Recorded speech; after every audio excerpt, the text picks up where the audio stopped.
Hello, I'm Mark Milstein, Clinical Professor of Management and the Faculty Director of the Center for Sustainable Global Enterprise.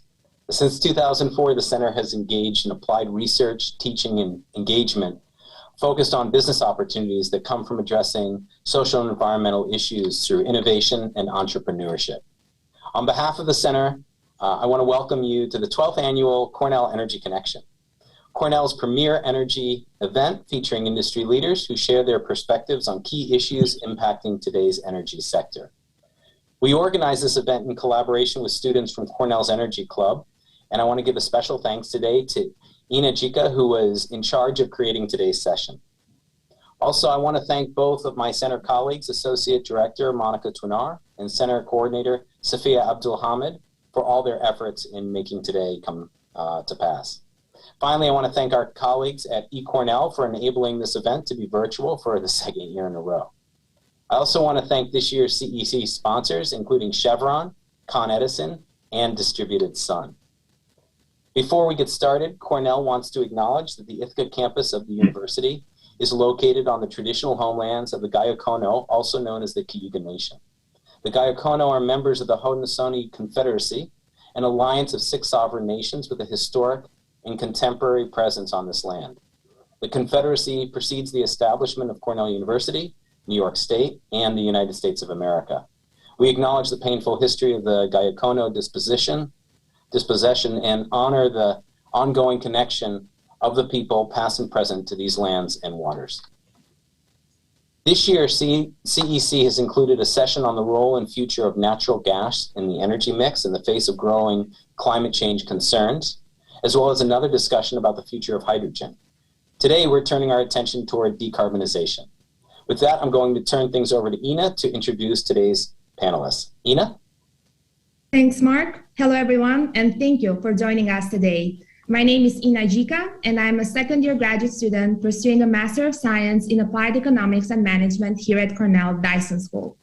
As we know, the U.S. commitment to net zero by 2050 has led to a higher demand for electrification of the grid by integrating renewable energy generation. The existing grid cannot meet decarbonization goals without further investment in infrastructure to ensure a stable and a resilient power supply.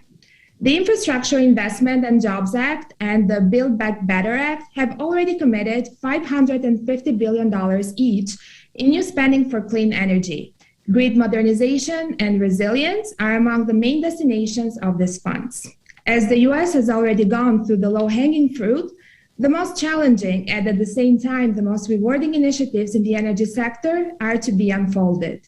Having this said, our panel today will discuss in more depth regarding the future of our grid on its path to decarbonization. And now I would like to introduce our moderator for this discussion, Dr. Lang Tong. Dr. Tong is the Irvin and Joan Jacobs Professor in Engineering and the Cornell Site Director of the Power Systems Engineering Research Center. His current research focuses on energy and power systems, smart grids, and the electrification of the transportation system. His expertise lies in the intersection of data analytics, machine learning, optimization, and market design.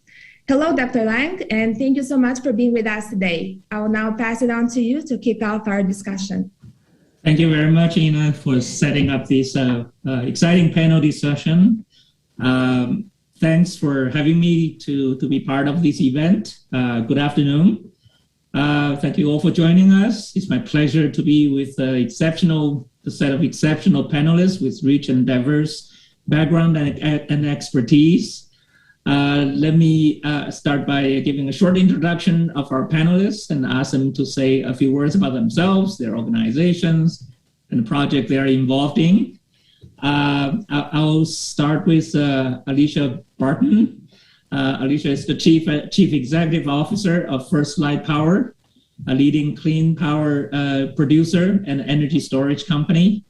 Prior to joining First Light in 2020, Ms. Barton held leadership roles in both the public and private sectors. She served as the president and CEO of the New York Energy Research Development Authority, NYSERDA, and the CEO of the Massachusetts Clean Energy Center, where she helped both New York and Massachusetts to advance and implement nation-leading clean energy strategies. In the private sector, Ms. Barton was the co-chair of the Energy and Clean Tech Practice at Foley and Hogg LLP. And as Chief of Operations at Sun Edison, she also serves on the board of directors of numerous prominent climate-focused organizations. Welcome, Alicia, and thank you for participating in the panel discussion. Please tell us more about yourself and your work.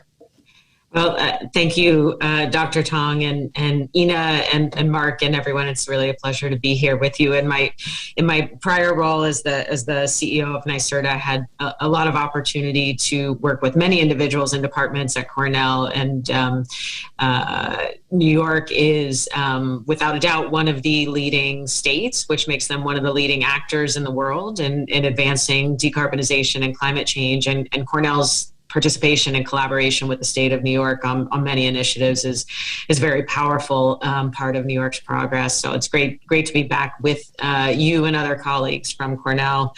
And you read a bio that I probably need to shorten, so I won't belabor it any further. But I will say, in terms of First Light Power, just a little brief introduction who we are. So we are the largest clean power portfolio operating in New England. So we have a mixed portfolio of renewable energy and energy storage assets that range from very, very large, including a pumped hydro facility located in Western Massachusetts. It is the largest energy storage facility in New England. And then also spanning conventional hydro, solar, and behind the meter batteries as well. And we sort of think of ourselves as a platform integrator of large-scale renewable energy and storage solutions. And we've really centered our company's mission in accelerating the decarbonization of the New England electric grid. And so eager to talk a little bit more as we get into the discussion about, what's easy and hard about that as we look ahead. Thank you. Thank you. Looking forward to your presentation. Our next panelist is Kate Mcginnis. Kate is a managing director at Fluence, a technology company in energy and environmental markets. She's a strategy expert in renewable energy, energy efficiency, emissions reduction, and storage technologies, and the interplay between clean tech and the traditional energy resources, traditional energy sources. Her expertise is in the managing uncertainty at the intersection of policy, environment, and the technological innovations. Welcome, Kate, and please say something about yourself and your work and your organization. Sure. Thank you. So I'm excited to be here. I am an 07 alum of the Johnson School, so it's always nice to participate in these events. I am with Fluence, and it's been an exciting journey since we launched in 2018 as a joint venture of AES and Siemens. In that time, we've gone from being kind of more of a fledgling startup. We were about 90 people when we launched. We had taken the teams out of the two companies and put them together into Fluence. Now we're over 500 and growing. I think we're hiring some very large number of people this year. There's probably 50 to 100 job opportunities on the website. So I'm just putting that out there for folks who are looking for a change. And Fluence's mission is to transform the way we power our world. Our roots are in energy storage, and that is a huge component of our work. We also see storage as sort of the key hub in making this future transition happen. And so as we've grown, we've also started to do work in some of the related parts of the energy transition as well. I'm very excited to be here and excited to talk about these topics today. Thank you, Kate. Last but not least, I would like to introduce Jeff Weiss, a graduate of Cornell and Wharton. Jeff is the co-founder, co-chairman, and the chief executive chairman and the Distributed Sun, which develops and operates community solar, commercial, industrial, utility scale projects, and the corporate energy nationwide. Jeff leads Distributed Sun as capital formation, business development, strategy, and the governance, an earlier digital media and a commerce entrepreneur. Jeff has led companies in digital media, renewable energy, cyber and physical security, intelligence, and so on. Jeff is a trustee council member of Cornell University, a Cornell parent. His company partnered with Cornell to create renewable energy at Cornell Tech and to build all of its solar farms. Welcome, Jeff. Please tell us more about your activities, and welcome to be back to this event. Thank you so much, and thank you for inviting me and including me. Thank you, Dr. Tan, Ina, Mark, and the entire team. I wanted to start by mentioning one other fact about the Gayakana Indians, which may surprise everybody. So the Gayakana Indians were part of the Iroquois nations, the Six Nations, who way before Cornell, and in fact, hundreds of years before the founding of America, had a written constitution. And their written constitution has a lot of similarity to our constitution, in part because James Madison, Benjamin Franklin, Thomas Jefferson were all knowledgeable in their constitution. And among the things that may interest people in the audience today is starting in 1500, they had the right to vote. Women had the right to vote. And we didn't put that into our constitution until 1919. So go Gayakana. That was a wonderful thing. So a little history lesson. I'm a history major from Cornell, class of 1979. I love Cornell. Spend a lot of time up there. It's all good.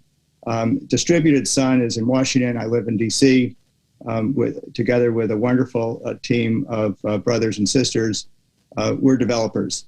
So we do the early stage stuff in the energy business, right? So there's developers, there's investors, and there's operators. If you think of the value chain, and we're very much we've done all phases, and we've been in all phases of the capital markets, but we pride ourselves in being developers, which means we get a lot of dirt under our fingernails, right? We work with towns, we work with customers, we work with utilities, we work on environmental issues. I mean, I'm spending money protecting bats and owls this year, and I know more about their habitats than I used to know.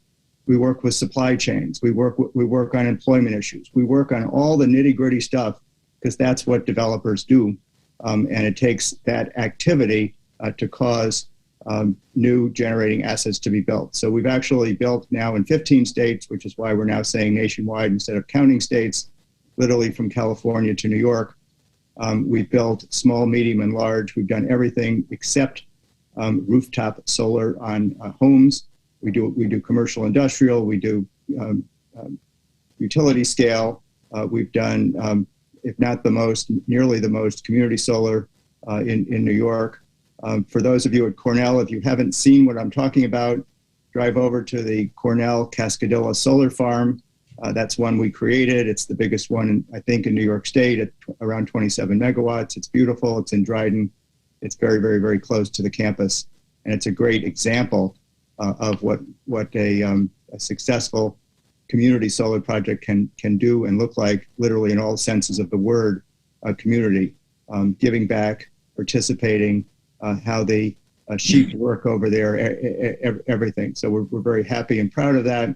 We're happy to be helping Cornell and look forward to this discussion today. Thank you so much, Dr. Tom. Thank you, Jeff. We have a lot to talk about with many excellent questions from students at Cornell Energy Club. So I'd like to structure the discussion in three parts. The first, we'll talk about current state and then various initiatives. We'll look at future challenges and investment opportunities. And finally, we'll look at the societal impacts, energy justice, and human capacities. Let me start by talking about the grid current state in the context of addressing global climate change challenges. My question to the panel is, do you think the existing grid can support large-scale renewable integration on the production side and the electrification on the demand side to reach decarbonization goals. I'll start with Jeff and Kate and Alicia. So can the current grid reach where we need? No.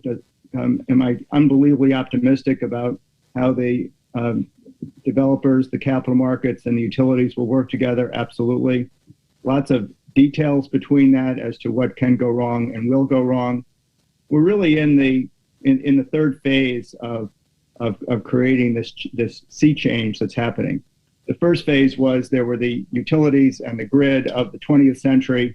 It was built in the 20th century. It was then a new technology. And along came little bits of other technologies that got integrated in a little bit, but mostly sat to the side and plugged in and didn't bother everyone and stayed out of their way.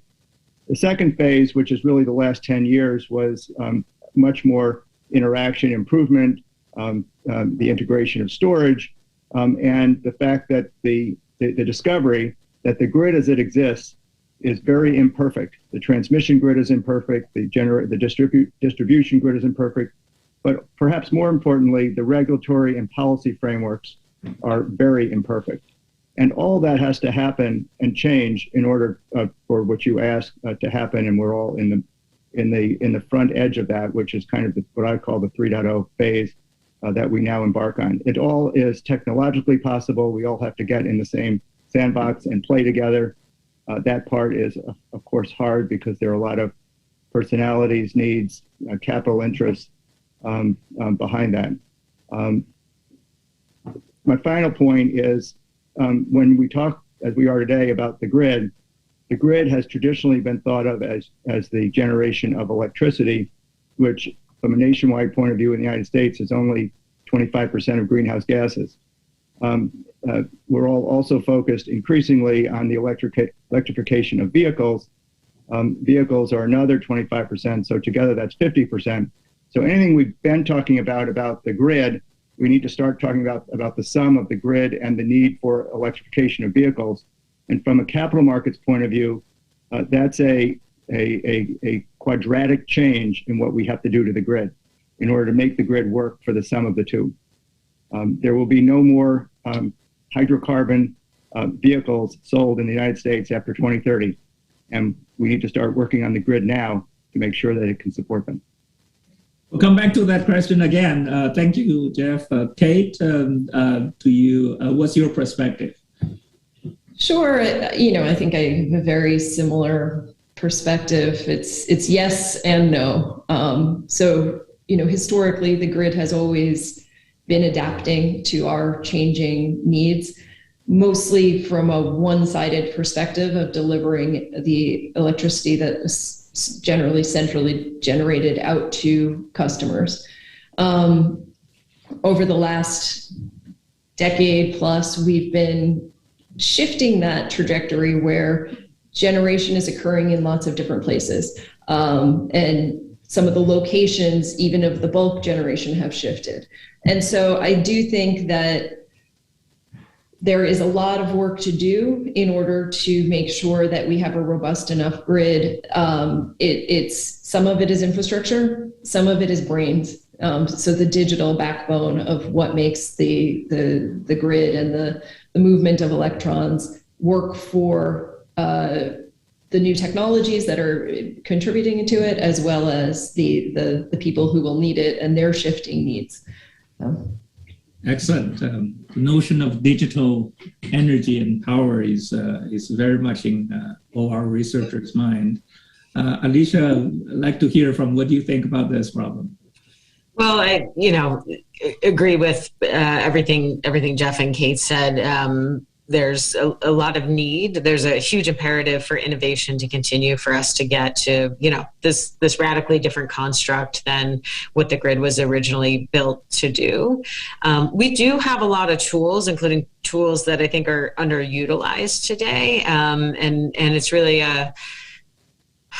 I worry. I think that, again, the need for technology innovation, and I do really second Kate's point,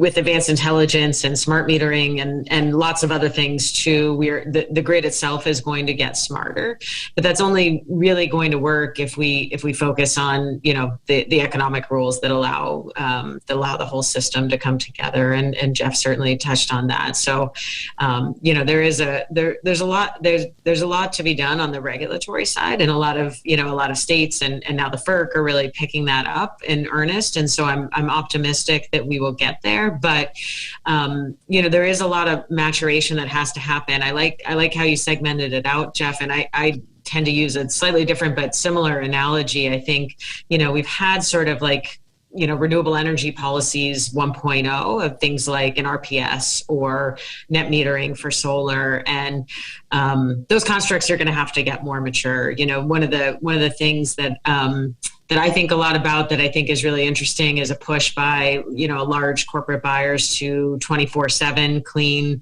energy products. So getting past just, you know, a kilowatt of clean energy anywhere, anytime, to actually, you know, delivering that kilowatt hour to the user at a time and location where they actually need it.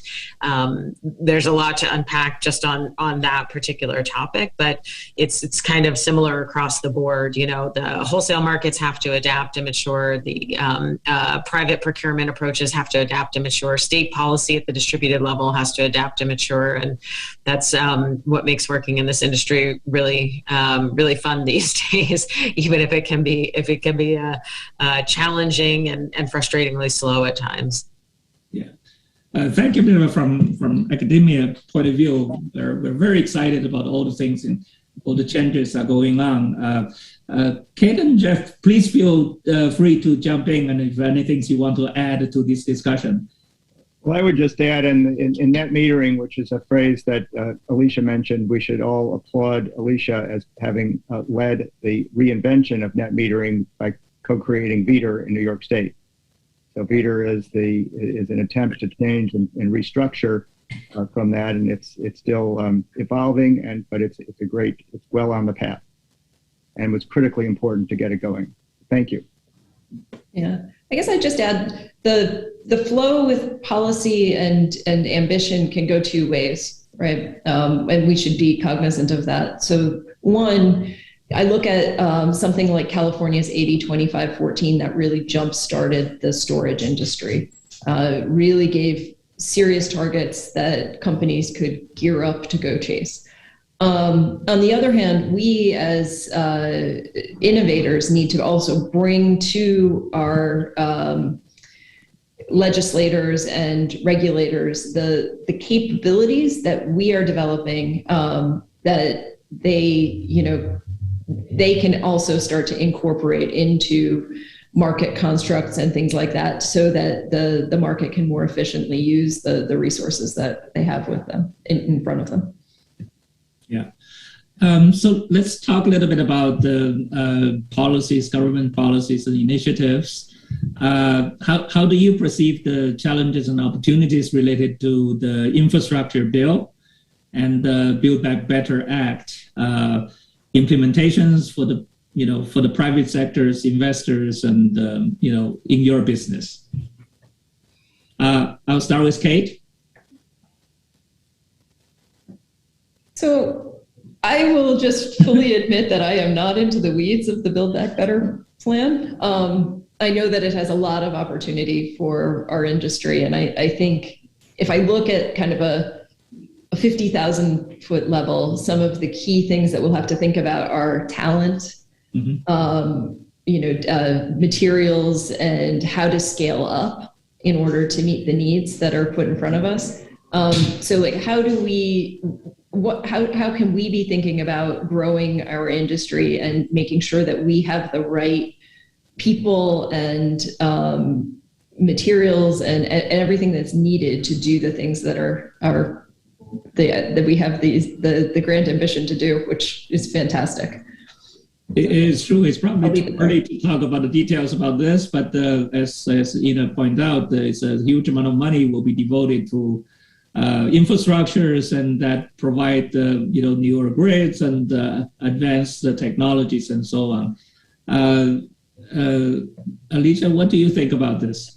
Yeah, I do spend a fair amount of time trying to advocate and engage with Congress on both the infrastructure bill that passed and the Build Back Better package that has come out of the House and is, pending some type of hopeful Senate approval.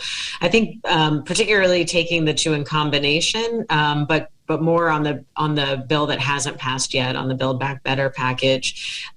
Really, by any measure, it is an extraordinary step forward for the nation's investment in clean energy and climate-related infrastructure. Just no comparable historic analog in terms of the funding that's been deployed to date. Even states like California and New York that have put a lot of funding forward, this dwarfs that. So it will be very substantial. It's not perfect. In particular, one of the provisions that was lost, the Clean Energy Performance Program that I think was talked about a lot, and ultimately I think really done in by opposition from Senator Manchin from West Virginia. That would have, from a kind of a carbon standpoint and what type of emissions reductions we would achieve, I think was a real game changer. And it is going to be difficult to replicate that with the other elements in the package, which is, again, not to undermine my first statement that it's an extraordinary and historic step forward, but ultimately what that Clean Energy Performance Program was going to do was ensure that our electric grid would convert to 80% clean electricity supply by 2030. And that is something that we really need to do, again, for all the reasons you've kind of alluded to in electrifying transportation, and the massive needs for clean electricity we will have to decarbonize society writ large. So I remain, an eternal optimist in this business that we will get something similar. It's very similar to, for example, the the RPS programs, or the CES, the Clean Energy Standard programs like the one in New York that requires 70% renewable energy by 2030. But this would have been even more ambitious than New York's goal, and that's what was so fundamentally transformative about it. So I do want to just leave that with people, that is something we still need to do, is really get to a nationwide system of setting those targets and making a binding commitment to transforming that grid mix. That at the end of the day is something we do need to do. We will make progress without it, but it's still a massive need, in my opinion. Excellent point. Jeff, what do you think as developers of renewables in this context? So a bunch of comments. First of all, the generalization of what they're trying to do is good, and we all support it. Big ideas, big investment, big infrastructure, big change, 10x leverage, drive innovation, all those things are good. The bad news is little has happened. There's many people betting that Build Back Better will not pass, period. And everything that passes, and those who have been in government know this, is really difficult. So let's talk in a bit more detail about the infrastructure bill, which did pass. It's now the law. So one of the great things, or the great thing of it for the energy industry, is the $85 billion for upgrading the transmission grid. So as a generalization, the transmission grid across the United States is old and decrepit. It needs to be upgraded. But what everyone who understands how markets work realizes right away is the government's not going to distribute $85 billion to anybody. They're going to distribute it to an approved project under an approved rule set that passes through an approved process. Those processes are all FERC and state and Public Service Commission directed. They're not federally directed. And they take a huge amount of time and process to get from the possibility of doing anything in them to the execution of it. So the challenge, again, for the country is to figure out how to deploy that $85 billion, and that's not the total number needed to do the transmission work that it's intended to do, to deploy that money as fast as possible. Whatever gets deployed in a couple of years will be great. It's more likely it'll be 5 to 8 years as that gets deployed, and that's going to be a really long time. So the intentionality is good. The market need is imperative. But now we, the industry, the students who are graduating and taking jobs, we have to figure out how to get it done, and getting it done is messy and complicated.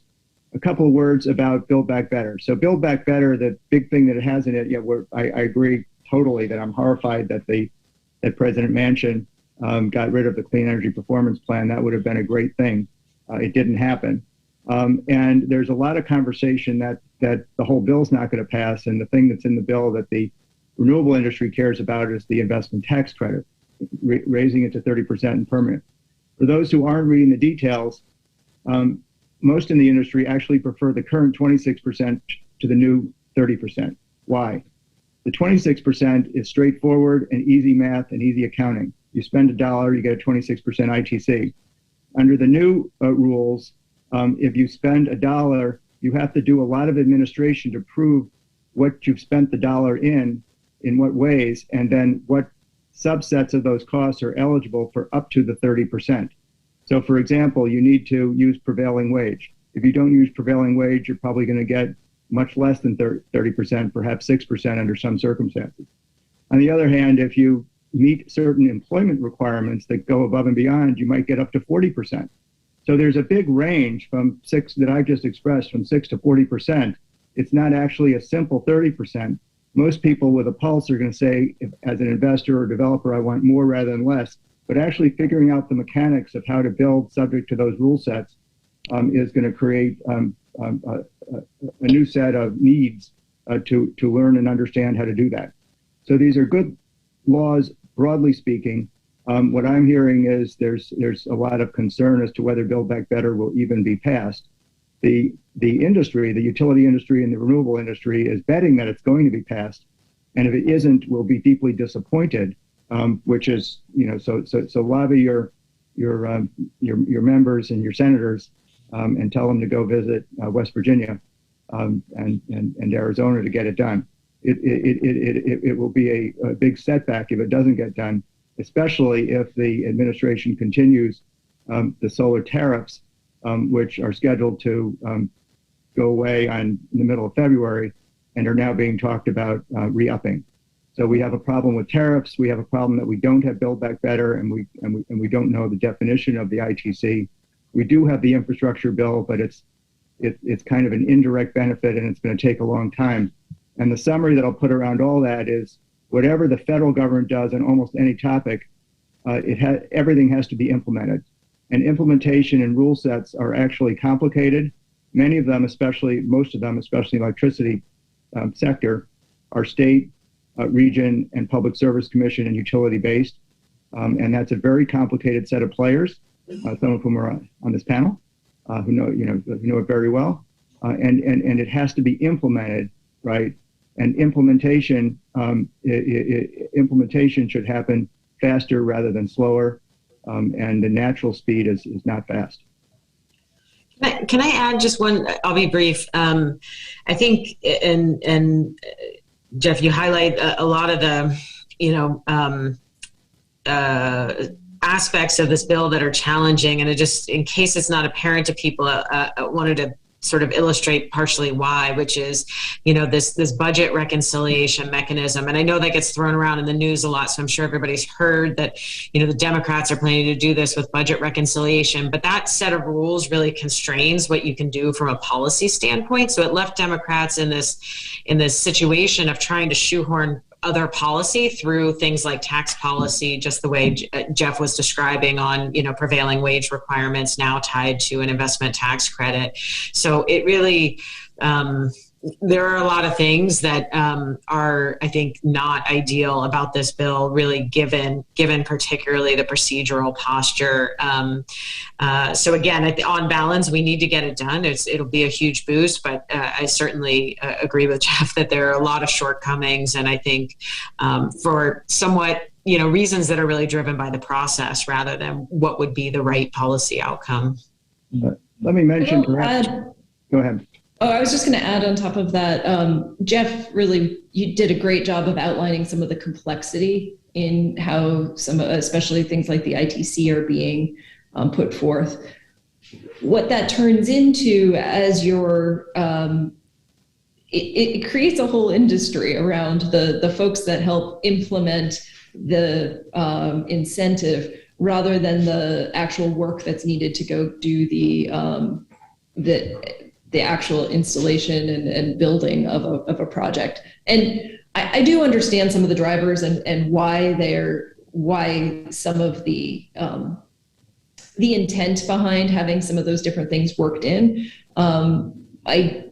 It does add complexity. It creates a bit of a opportunity for consultants that you wind up seeing, and it does have the potential to slow down how fast things can get actually implemented, because that funding can be very important to making a business case work. Let me mention in our industry, one of the very best things that's happening in this government, and it's happening, and it's not part of the infrastructure bill, and it's not part of the Build Back Better Act, and it's called the Loan Guarantee Program. So the Loan Guarantee Program has been around for a long time. It was wonderful. It was bad. It was wonderful. It's gone through a roller coaster. But Jigger Shaw is now running it. He's grown it substantially. It's working very effectively, and it's going to, regardless of anything else we're talking about, cause the advancement of investment in technologies, in plants, in facilities that reduce greenhouse gases. So it's looking to be one of the most successful parts of government. I want to talk about one of the regulatory bodies that has a lot to say about all these investments, that is FERC. And some consider a landmark ruling, that is FERC 2222, on the distributed energy resources participation in the wholesale electricity market. In our class, we actually had a discussion about this yesterday. With distributed solar storage and electric vehicles, some estimated that these distributed energy resource aggregation could be over $100 billion market. So what do you think the challenges and opportunities for utilities, for energy aggregators, and the regulatory bodies to make this market work? I'll start with Alicia, if possible. Sure. I mean, so it's interesting, particularly just given First Light's role. So we operate assets on the bulk electricity side, wholesale energy markets, very large assets. Our largest asset is almost 1,200 megawatts, which is the size of a nuclear power plant. So extremely large. And we also have behind the meter batteries at a few hundred kilowatts of capacity as well. So we kind of see both sides of it. I do think the push for aggregation in Order 222, which has been unevenly implemented across the country, right? And that's one of the reasons FERC went to the lengths of that order, because, for example, here in New England, you had already seen some really exciting pilots where folks like, Sunrun was able to aggregate rooftop solar and bid that into the wholesale capacity market, and we're allowed to do that under the regional rules. But then again, those rules aren't even. But they've provided a good model of what's possible.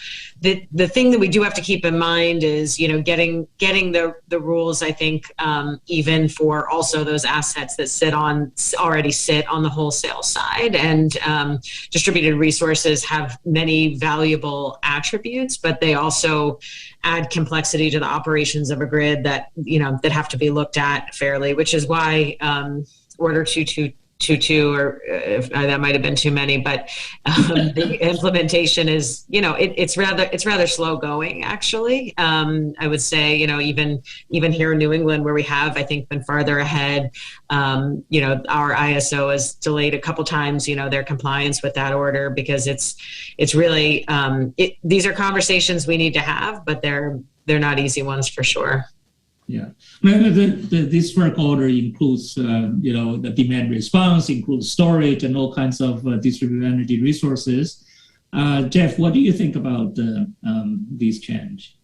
So I think that Order 841 and its further improvement with 2222 will be the biggest part of Chairman Chatterjee's legacy. I think it's a positive legacy. I think it's a good thing. FERC is a big federal body. Alicia, amongst the three of us, works with them the most for obvious reasons. But what Alicia was just saying is orders are one thing and implementation and details are another. So if you look at every state, the ones that Alicia's in, the ones that I'm in, the ones that Kate, you look at every state, the states generally talk about their renewable assets, their generating assets, and their mixes, and they largely ignore distributed energy resources. They, generally speaking, ignore them. And yet, all systems, and the internet proved this, many, many decades ago, are much stronger when they're not a hub and spoke system, right? So a matrix organization is much stronger than a hub and spoke system. And the utilities of the 20th century, which by and large is still where we're operating today, are hub and spoke, and they haven't yet become mesh. And it is distributed energy resources that are the leading edge, right? Including batteries, including storage, importantly. DERs are the leading edge of changing from hub and spoke to mesh.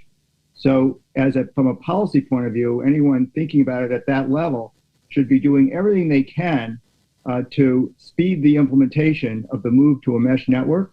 And yet many of the rules to implement a lot of things with storage, with batteries, with rooftop, with cogeneration, a lot of those rules are imperfect rules and weren't created for the system as a whole. So again, the public service commissions and the utilities were set up as hub and spoke with very large generating assets, huge transmission lines, going down the road, and that's all hub and spoke. So there are many rules, including lots of FERC rules and state and local public service commission rules that are well set up or are set up for the hub and spoke system. There aren't as many rules that are set up for the DERs. So there's a lot of lag in implementing it. Do you see new business models for DER aggregators, and how do they going to compete in this business? I mean, that's one of the businesses of the next 10 years is how to do that, right? So all the lines of revenue, which are many are defined and many are to be defined, are imprecise and becoming known. What happens to RECs? Who pays what for what? What's wholesale? What's retail? What are the spreads? How do you arbitrage that? How do you bring in outer state RECs and trade them and transition? There are tons of what are frankly gray markets, and there's a huge business opportunity to modify that. Yeah, that's great market analogies. It's excellent. Kate, what do you think? Yeah, I agree with a lot of what's been said here. I think you're seeing a lot of innovation in that space. There are a huge number of startups out there working on different ways in different markets to access that value. I don't know which ones will be successful or which ones won't, because I have not spent the time to really try to understand each one of them. Some of them are being able to work across regions. That is challenging because the rules do vary across regions. So, how will we get to a point where there's some big national players? I'm not sure. I think there are some companies trying to be there. And I would also point to some innovation outside of the US. There are some really interesting things happening in Australia. There's some really interesting things happening in the UK. And so I think we need to make sure that we are pulling in that learning from wherever it is coming from. And lastly, I know I said this before, but this segment of the market is where digitalization is going to be, the most important, because as you're looking at pools of distributed resources, that can't be done manually. The speed at which the decisions need to be made and the volume of data points are going to be massive. So I want to talk a little bit more about the technologies in the next segment. I'd like to start with key transition of electrification of transportation. And we talk about the electric vehicle first. As Jeff mentioned, combined electric the transportation industry and the electric power industry that consume 2/3 of the overall energy. By and large, up to this point, these are two independent industry sectors. The electrification of transportation will have a tremendous impact on both sides. What do you think about the current grid? What innovations are necessary, and what kind of investment opportunities in the space of what people call the electromobility? I'll ask Jeff to start first, and then Kate and Alicia. Electrification of the vehicles is the biggest risk to the electricity grid. The biggest risk because, in my opinion, the grid is not ready for it, and that's all about consumer adoption. So if consumers adopt slowly, there's no risk. If consumers adopt quickly, there's a risk. That's what creates the risk. It's the demand for new electrons and the increased need to plug vehicles in. I personally believe that everyone will buy an electric vehicle as their next vehicle because they have 10% of the parts, and I haven't met a single person who greatly admires and loves their auto mechanic, right? It's a black box. People don't like that. And electric vehicles require very, very few trips to the auto mechanic, and have way lower cost to operate, both in terms of the fuel, which is electricity versus gas. So if adoption is faster than anyone's forecasting, that's going to double, and we know at the end point it's going to double the demand on the grid. We need a grid that's give or take twice as big. That means we have to build a lot more resources, whether they're distributed resources or central resources, any resources. We need to double what we have. That's a huge investment requirement. And there's a lot of risk to that. There's a lot of regulatory opportunity. And it has to happen not in the 2030s, but in the 2020s. So now's the time to get on board with that. Kate, you want to talk? What was your perspective? Yeah, I mean, I think Jeff really hit a lot of the high points. I will add that electrification is broader than just vehicles. Vehicles are a huge swath of that, but we're also seeing a big push towards home electrification. Mm-hmm. So how do we get the gas out of our stoves, out of our heating systems, things like that? And so you add all of that together, it's a pretty big upgrade to the existing housing stock, for example. Mm-hmm. So I think that then comes into what we were talking about DER management. It's both a challenge, but it's also an opportunity because there will be that many more points on the grid to manage as well. Mm-hmm. Alicia, do you have? No, I think Jeff and Kate covered it. It's an opportunity and a challenge, and again, as we've said a bunch of times, a lot of innovation that's going to be needed. We're going to have to get better at leveraging some of the threats as Jeff identified it as opportunities, and look at what those vehicles can contribute to the grid. But again, we have a ways to go before we're there. Yeah, let me just add one more bit. It's both technical management, what can we do with digital platforms, things like that, but there will be a behavioral component to it too. How do we get people to charge at work while the sun is shining? How do we get people to, how do we use commercial tools as well to move things to what we want them to be? So there's going to be a business model change also. So this is not just about we have a grid that's size 1, we need a grid that's size 2, figure out how to build it that way. The actual implementation of the generating assets and how they work together is going to change. And we've been talking about that a little bit, about what I call the mesh network versus hub and spoke and DERs versus utility scale projects.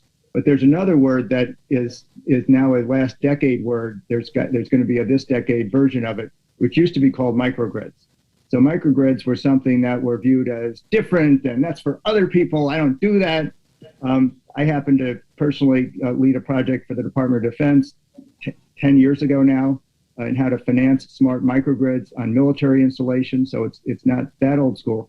But the point in terms of EVs and the risk to the grid is that at the industrial level, at the commercial level, and at the residential home level, right, which are 3 different size constraints, right, there are ways to create your own power, store your own power, integrate sometimes with the grid and sometimes not with the grid. And that all requires technology, that requires investment, that requires software, that requires sensors, that requires a whole bunch of stuff. But when that stuff is implemented in an interlaced way, that's going to create that's going to both relax the need to just double the grid and get it done, and it's going to make the electricity system that we have better functioning. Excellent point. We don't have a whole lot of time, but I want to bring the aspects to societal impacts and energy justice. There are many changes at the state level on policies like net metering. Some consider net energy metering disproportionately benefits wealthy consumers and shifting costs to low and middle income residents. So what will be the right policies and incentives that will address the cost shift issue and at the same time promoting growth of renewable integration and making the low and mid-income population the beneficiary of the new energy landscape? Maybe Alicia, you can share your thoughts. Sure. I mean, I think I just want to I appreciate the framing of the question around cost shift, which is one aspect of environmental justice or energy justice or climate justice, and it's an important one. And Jeff alluded to before, some of the work that New York has done to try to move from blunt net metering to a little bit more refined, value-driven type system that doesn't entirely alleviate it. And in general, we do need to be very cautious about, the energy burden on low and moderate income households, particularly again as that electricity bill becomes, the way in which you fuel your vehicle and heat your home as well.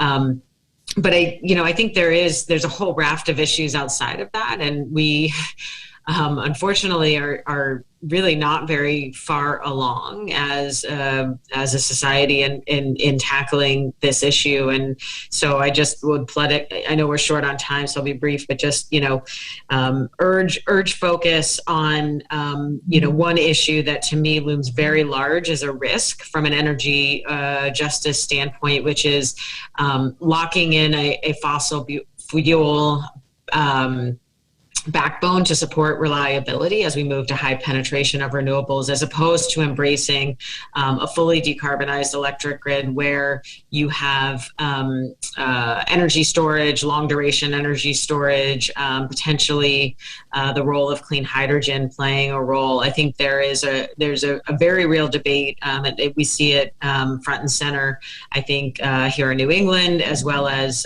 certainly in New York, about reliability. When you see the